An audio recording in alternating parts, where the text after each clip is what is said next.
Hi and welcome to video 4, I believe, and this time I'm going to paint my son Greg.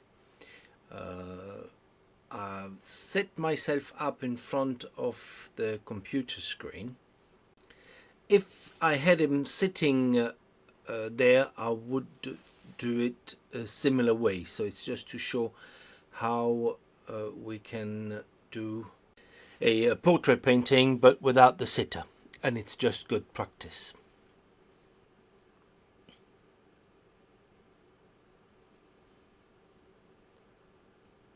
So here I'll have two pictures, one black and white on the right, and on the left I've got a polarized picture. So you can do this in Photoshop. It brings out the values in different steps.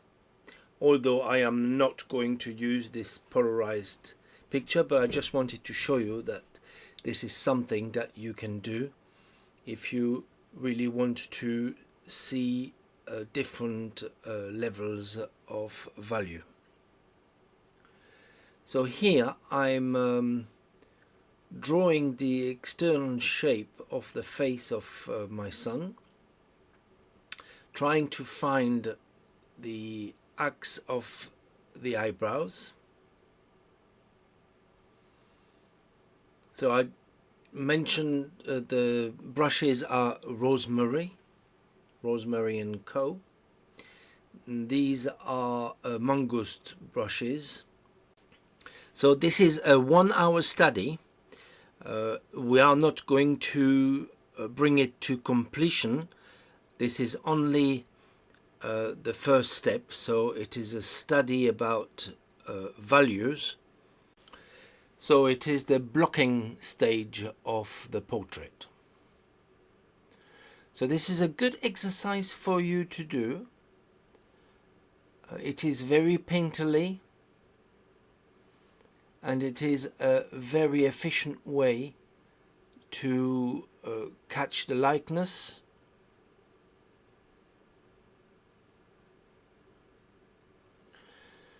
So as you can see, I put on the glasses. Often we refer to this as the glasses. So I put on the glasses and constantly checking with the model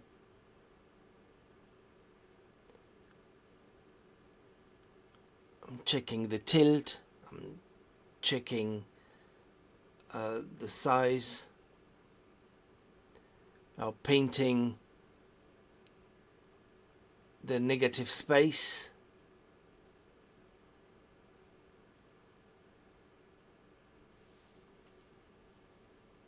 We have to take our time, but I'm also aware that I only have 1 hour to realize this first draft.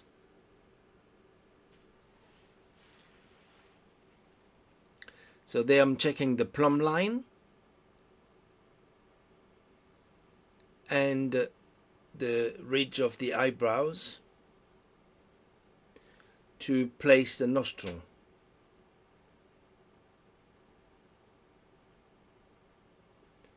So I put a dot on, approximate dot on the canvas, but I will double check by walking the form.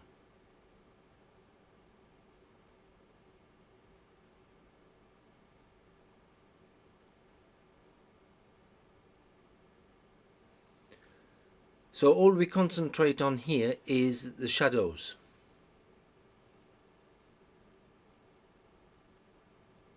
And I recommend, if you are beginners, to have fairly strong shadows when you place your subject under the light to be able to do this technique. So here I'm walking the form, going from one eye across the bridge of the nose, setting some markers like you just saw me do, and now going out down to the tear duct.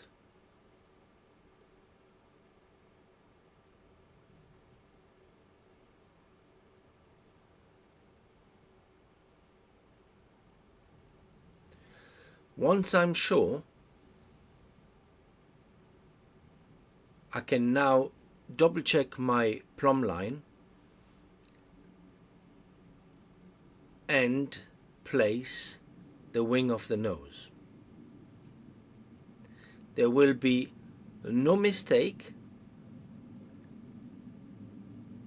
This will be where the wing of the nose falls. Then I can carry on with my shadow,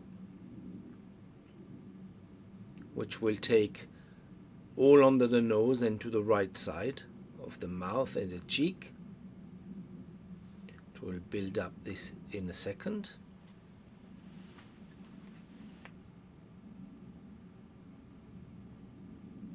And constantly checking with the plumb line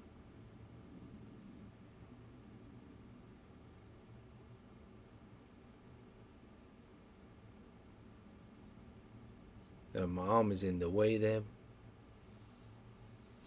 but it's something that has to be done.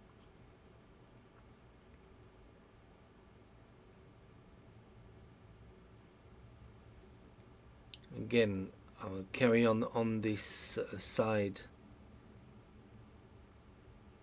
to find now the tilt of the jaw and paint the negative space. I'm only using raw umber, that is all, in more or less quantity. So the more I put down, the darker it is, and the less I put down, the lighter it is. There I'm trying to get my mouth and chin in.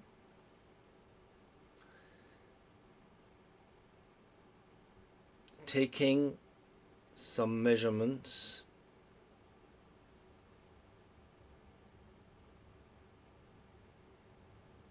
to put the features at the right place.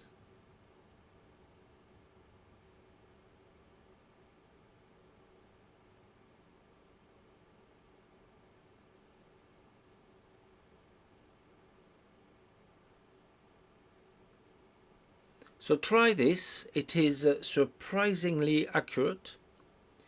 Of course you need to take your time, especially if it's your first time.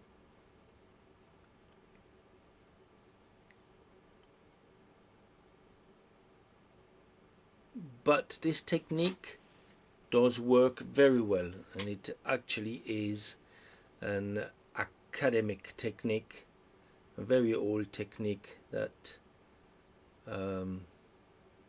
loads of portraitists use, especially those who have done an academic school.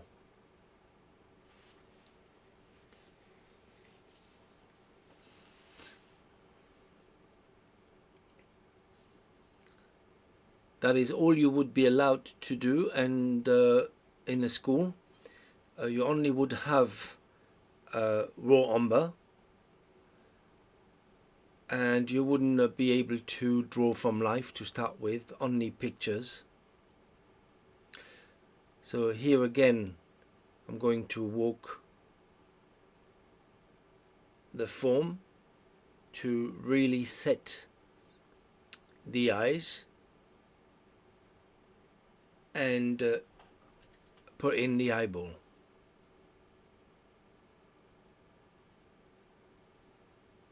So I'm going from one side, the glabella, the ridge of the nose, which here I'm painting just for you to show the thinking behind,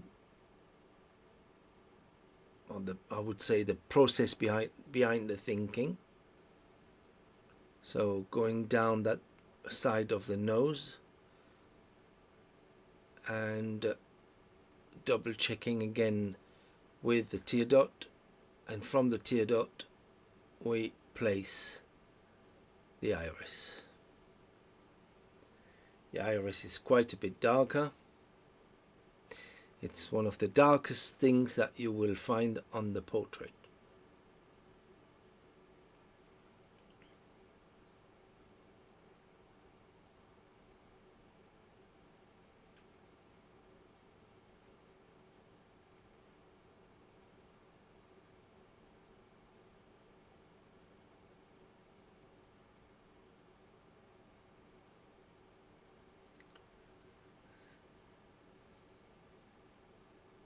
So you can see the iris is in place, and now we can draw out the eye a little bit.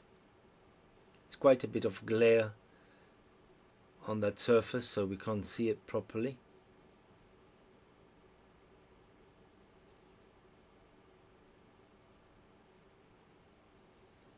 But you can already notice the resemblance of my son there, just by putting in the shadows, the darks.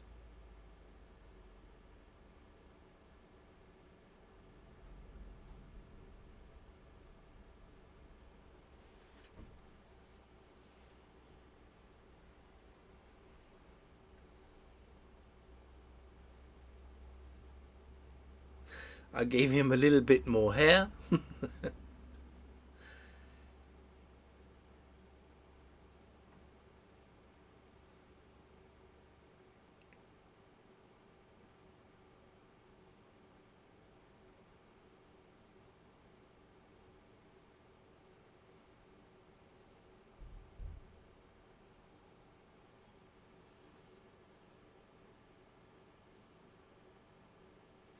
So again, if I may ask you to get me a thumb up if you like this video and share, so we can soon get some longer tutorials as soon as YouTube gives me the agreement to have longer videos.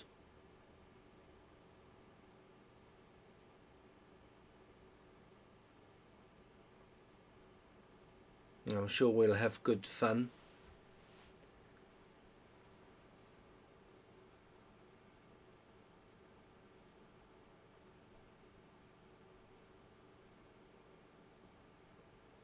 So a Q-tip is a very good tool as well.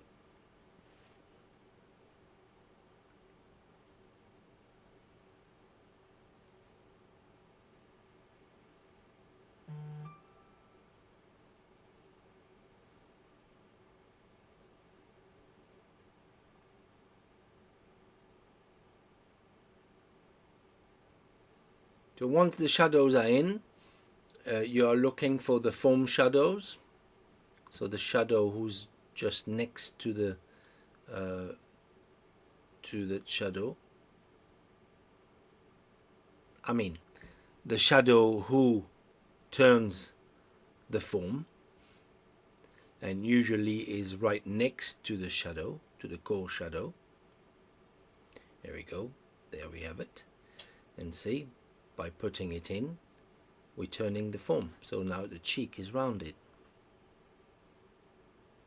And you do the same with all turning points. Some are harder than others.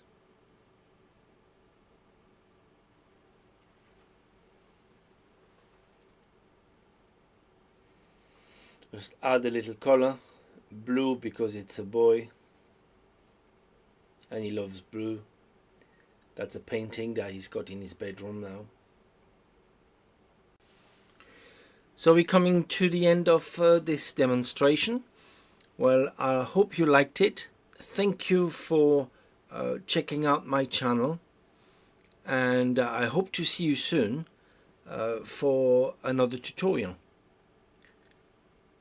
So keep on painting, and I see you soon.